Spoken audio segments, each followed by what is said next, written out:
जय हिंद दोस्तों, education hub से मैं विजय शर्मा आपका स्वागत करता हूं आज के इस वीडियो में। इस वीडियो के अंदर हम पढ़ेंगे तत्वों के वर्गीकरण के बारे में।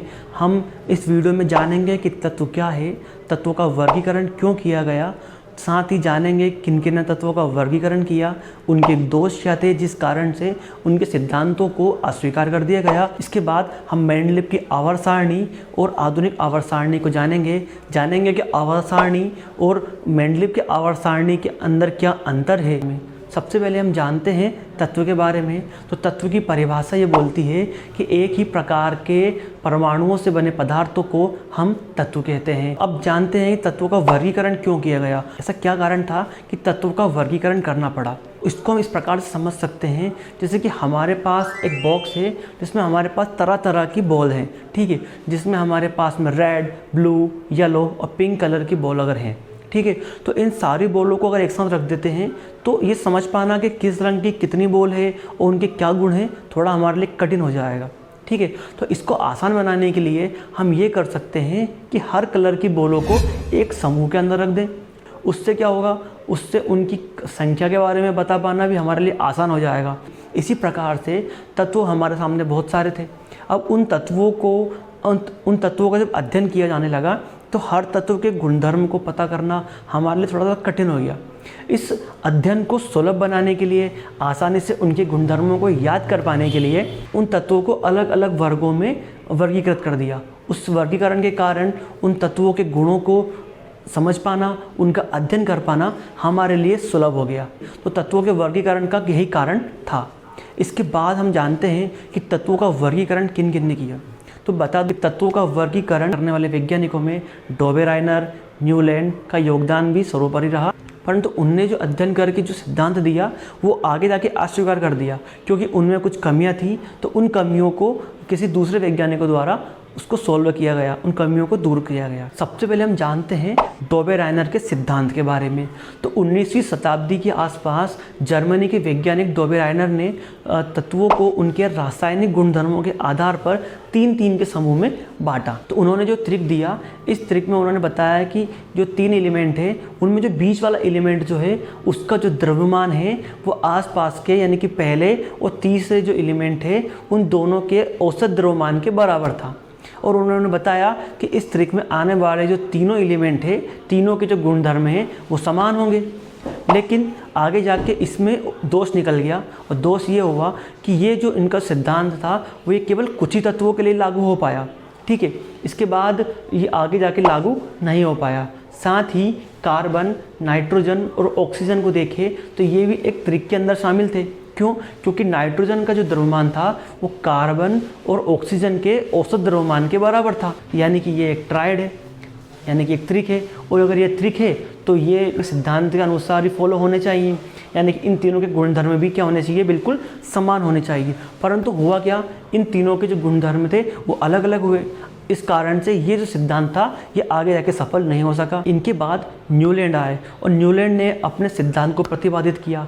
लगभग 1865 के आसपास न्यूलैंड ने अपना एक सिद्धांत दिया और उन्होंने जब इन तत्वों का अध्ययन किया तो उन्होंने पाया कि तत्वों के अध्ययन के दौरान इसमें जैसे कि संगीत की सप्तक होती है उसी प्रकार से इनने उसको भी पाया। इन्होंने पाया जिस प्रकार से सरगम होती है ना, सारे गामा पाधा नी, उसके बाद वापस से सारे गामा पाधा नी आता है, उसी प्रकार से देखा तो उन्होंने पाया कि जब तत्वों को उनके बढ़ते परमाणु द्रव्यमान के क्रम में व्यवस्थित करते हैं तो हर 7वें तत्व के बाद जो 8वां तत्व आता है उसके गुण पहले वाले तत्व के गुण के समान ही होते हैं। उन्होंने तत्वों को इस प्रकार से सजाया कि एक, दूसरा, तीसरा के 7 तत्वों के बाद में जो 8वां तत्व आता था उसके गुणधर्म पहले वाले तत्व के समान होते थे। तो उन्होंने उस 8वें तत्व को आगे न रखते हुए इसी तत्व के नीचे इस प्रकार से रख देते थे, ठीक है। तो ये नियम उन्होंने प्रतिपादित किया कि हर के जो पहला तत्व होता है वो 8वें तत्व के समान ही गुणधर्म को प्रदर्शित करता है, ठीक है। तो इनका ये सिद्धांत था जो आगे जाके फेल हो गया। क्यों? क्योंकि इनमें भी कुछ दोष थे। तो अब देखते हैं कि जो न्यूलैंड के सिद्धांत में कौन कौन से दोष थे, ठीक है। तो सबसे पहला दोष ये था, जिस समय उन्होंने सारणी दी थी उस समय केवल 56 तत्व ही खोजे गए थे। अब उनको ये लगता था कि प्रकृति में केवल 56 तत्व हैं, इसके आगे और अधिक तत्व नहीं खोजे जाएंगे, जो कि आगे जाके गलत साबित हुआ। क्यों? क्योंकि आगे जाके और अधिक तत्व खोजे गए।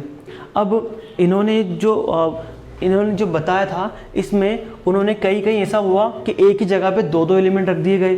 इस कारण से भी ये आगे जाके सफल नहीं हो सका। इस सिद्धांत के फेल होने का तीसरा बड़ा कारण था कि जब अक्रिय गैसों की खोज हुई तो जो ये नियम था ये फॉलो नहीं हो सका। क्यों? क्योंकि इसका ये रूल था कि जब इनको परमाणु द्रव्यमान के बढ़ते क्रम में रखते हैं तो जो पहला एलिमेंट होता है वो 8वें एलिमेंट के समान गुणधर्म को प्रदर्शित करता है, परंतु अक्रिय गैस की खोज होने के बाद जो पहला तत्व था वो 9वें वाले तत्व के समान गुण को प्रदर्शित करता था, जो कि इस रूल के खिलाफ था। न्यूलैंड का ये सिद्धांत था, ये केवल हल्के तत्वों के लिए लागू हुआ।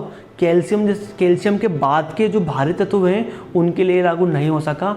इस कारण से भी ये पूरी तरह से ये जो सिद्धांत था ये फेल हो गया। ठीक है, ये असफल हो गया। और इसके बाद कुछ समय बाद एक अन्य वैज्ञानिक मेंडलीव द्वारा एक आवर्त सारणी दी गई, ठीक है, जो कि कुछ हद तक सही रही। मेंडलीव की जो आवर्त सारणी थी उस समय तक लगभग 63 एलिमेंट खोजे जा चुके थे। तो इन्होंने क्या किया, इन तत्वों को आवर्त में व्यवस्थित किया। इन्होंने तत्वों को कुछ आवर्तों में बांटा, ठीक है, जिसमें जो आड़ी लाइन थी इनको आवर्त कहते थे और जो खड़ी लाइन थी उनको हम वर्ग कहते थे। तो इन्होंने इनको कुल 8 वर्गों में इसको विभाजित किया और इनमें उनने तत्वों को उनके बढ़ते परमाणु द्रव्यमान के क्रम में व्यवस्थित किया। कि जब तत्वों को उनके बढ़ते परमाणु द्रव्यमान के क्रम में व्यवस्थित किया जाता है तो कुछ समय के पश्चात या कुछ तत्वों के पश्चात कुछ तत्व ऐसे आते हैं जिनके गुणधर्म पहले वाले जो समूह में रखे थे उनके समान प्रतीत होते हैं। तो उन्होंने उन समान गुणधर्म वाले तत्वों को एक ही समूह के अंदर व्यवस्थित कर दिया, ठीक है। लेकिन कुछ तत्व ऐसे थे जो उनके ऊपर वाले तत्वों के समान गुण प्रदर्शित नहीं करते थे, तो उसके लिए उन्होंने उस जगह को खाली छोड़ दिया था, ठीक है, ताकि भविष्य में अगर वो तत्व खोजे जाते हैं तो उनको उस जगह पर व्यवस्थित किया जा सके। अब हम जानते हैं कि जो मेंडलीव की आवर्त सारणी थी उसके दोष क्या थे, ठीक है। तो मेंडलीव की आवर्त सारणी के दोष में सबसे पहला दोष था कि हाइड्रोजन का जो स्थान था वो फिक्स नहीं था। हालांकि उसने इसको स्थापित कर दिया था, लेकिन जो हाइड्रोजन के नीचे के जो बाकी एलिमेंट है जैसे लिथियम, सोडियम, ये उनके समान गुणधर्म प्रदर्शित नहीं कर रहा था। तो ये भी इसका सबसे बड़ा कारण था। इसके बाद इसका दूसरा बड़ा कारण था समस्थानिकों यानी कि आइसोटोप्स के लिए विशेष स्थान का ना होना। अब ये आइसोटोप यानी कि समस्थानिक क्या होते हैं, तो समस्थानिक यानी आइसोटोप वे होते हैं जिनके परमाणु क्रमांक तो समान होते हैं परंतु उनके परमाणु द्रव्यमान भिन्न भिन्न होते हैं, इन्हें हम आइसोटोप्स कहते हैं। तो इनके लिए एक विशेष स्थान इसमें नहीं था। इसका तीसरा सबसे बड़ा दोष ये था कि जब आवर्त सारणी बनाई तो उन्होंने बताया कि तत्वों को हम बढ़ते परमाणु द्रव्यमान के क्रम में व्यवस्थित करेंगे, ठीक है। तो जो उन्होंने टेलुरियम को स्थान दिया उसके बाद आयोडीन को स्थान दिया। तो नियम के अनुसार हमको ये लगता है कि टेलुरियम का जो परमाणु द्रव्यमान है वो कम और आयोडीन का ज़्यादा होना चाहिए था, परंतु हुआ या उल्टा। क्या हुआ कि टेलुरियम का परमाणु द्रव्यमान 127.6 था, वहीं आयोडीन का परमाणु द्रव्यमान 126.9 था, ठीक है। तो यहाँ ये उस नियम को फॉलो नहीं कर पाया। ऐसा केवल इसलिए हुआ क्योंकि आयोडीन उसके समान गुणधर्म वाले तत्वों के नीचे रखा हुआ था, वहीं टेलुरियम उसके ऊपर वाले समान गुणधर्म वाले तत्वों के नीचे।